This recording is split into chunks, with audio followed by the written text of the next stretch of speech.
رسميا فتح الحدود بين المغرب والجزائر بشكل عاجل واستثنائي.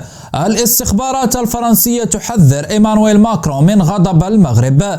رسالة عاجلة من الملك محمد السادس نصره الله وحفظه وأيده لملك إسبانيا عبد المجيد تبون رئيس الجزائر يوزع الغاز على إيطاليا وفرنسا، والشعب الجزائري الحر يشتكي ويحتج بقوة. قبل ما نطرق التفاصيل كنتمنى الدعم ديالكم عن طريق النقر على زر الاعجاب بالفيديو والاشتراك في القناة وتفعيل زر الجرس للتوصل بجديدنا اول باول. الاخوان وليتو كتنساو لايك، كنتمنى الدعم ديالكم في هذا الفيديو عن طريق النقر على زر الاعجاب، وكذلك تخليو تعليق محفز حبذا لو تكتبون فيه شعارنا الخالد الابدي الوطني الله الوطن الملك.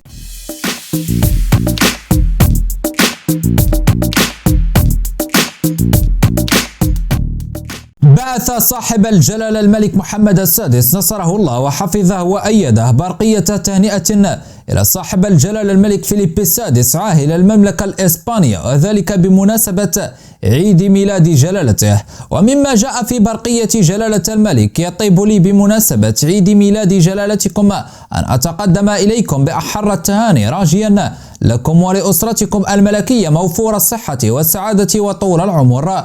وأضاف جلالته: وهي مناسبة أيضا لأجدد لكم مدى تقديري لأواصر الصداقة الراسخة التي تربطنا شخصيا وعائلتينا الملكيتين، وكذا لعلاقات التعاون المتميزة التي تجمع بلدينا والتي نحرص سويا على ترسيخها والارتقاء بها إلى مستوى تطلعات شعبينا الصديقين. وفي خبر آخر، في الوقت الذي يوزع فيه النظام العسكري الجزائري الغاز يمنة وشمالا على دول أوروبية لاستمالة موقفها لصالح الكيان الوهمي جبهة البوليساريو على حساب الوحدة الترابية للمغرب، تفتقر بيوت أبناء الشعب الجزائري لهذه المادة الحيوية. وفي هذا السياق وجه جزائريون رسائل نارية للرئيس الثوري عبد المجيد تبون بخصوص تدهور الأوضاع الاقتصادية والاجتماعية في البلاد. طفلة جزائرية وفي رسالة مؤثرة جرى تداولها على مواقع التواصل الاجتماعي اشتكت من الأوضاع المزرية التي تعيشها البلاد، مشيرة إلى انقطاع الكهرباء وافتقار المنازل للغاز، بالإضافة لتردي الخدمات وضعف البنية التحتية. وخاطبت الطفل الجزائري عبد المجيد تبون قائلة: تعرفوا غير تكلموا ما تعرفوش تصلحوا الطريق، كاع ما وفرتوا حتى حاجة. يا تبون تقول لنا أنا صنعت ليهم ونبني ليهم وهذه علاش ما قمت بها. وتابعت تقول: أعطيني حقي، صنع لي الطريق وخليني نلعب. في حين اشتكى مواطن آخر من تأخر وصول الغاز لبيوت المواطنين، مبرزا إلى أنه يصل إلى إيطاليا وفرنسا قبل أن يصل لمنازل الجزائريين. واتهم ذات المواطن ما أسماها بعصابة العسكر الحاكمة بالوقوف وراء أزمة المواد الغذائية والمواد الطاقية التي يعاني منها الشعب الجزائري. وفي خبر آخر، توصل الرئيس الفرنسي إيمانويل ماكرون بتقرير مخابراتي حديث أنجزته إدارة الاستخبارات وأمن الدفاع المعروفة اختصارا بالDRSD. اعتمدت إدارة الاستخبارات وأمن الدفاع الDRSD في إنجاز تقريرها المرفوع إلى ماكرون على تقارير استخباراتية عدتها إدارة الاستخبارات العسكرية. وحذر التقرير الرئيسي الذي أسهمت في إعداده أيضا الإدارة العامة للأمن الخارجي DGSE من الغضب العارم للسلطات العليا في المغرب بعد علمها بالاتفاقيات العسكرية المبرمة بين فرنسا والجزائر. وأبرمت باريس والجزائر في غضون زيارة سعيد شنقريحة رئيس أركان الجيش الجزائري مؤخرا إلى باريس اتفاقيات بيع أسلحة. وأخذت السلطات العليا المغربية بحسب المصدر نفسه علما بهذه الاتفاقيات، رغم أن كل الأجهزة الأمنية والاستخباراتية الفرنسية كانت تظن أنها نجحت في الحفاظ على سرية الزيارة الشنقريحية، ورغم أنها بذلت مجهودات جبارة لإحاطة لقاءات كبير كبرنات النظام العسكري الجزائري سعيد شنقريحة بالسرية المطلقة، وتأكد بالملموس أن رد فعل السلطات المغربية تجاه المصالح الفرنسية العليا في المملكة سيكون وفق التقرير سلبي وقوي. وبحسب ما نقل التقرير نقلا عن المعلومات التي توصل بها من كل من DGSO والDRM، ستتبع الدبلوماسية المغربية الأساليب العقابية المعروفة لها، وتتمثل هذه الإجراءات الدبلوماسية أساسا في تنزيل عقوبات اقتصادية وأمنية واستخباراتية دون كشفها وفق التقرير المخابراتي المرفوع إلى إيمانويل ماكرون.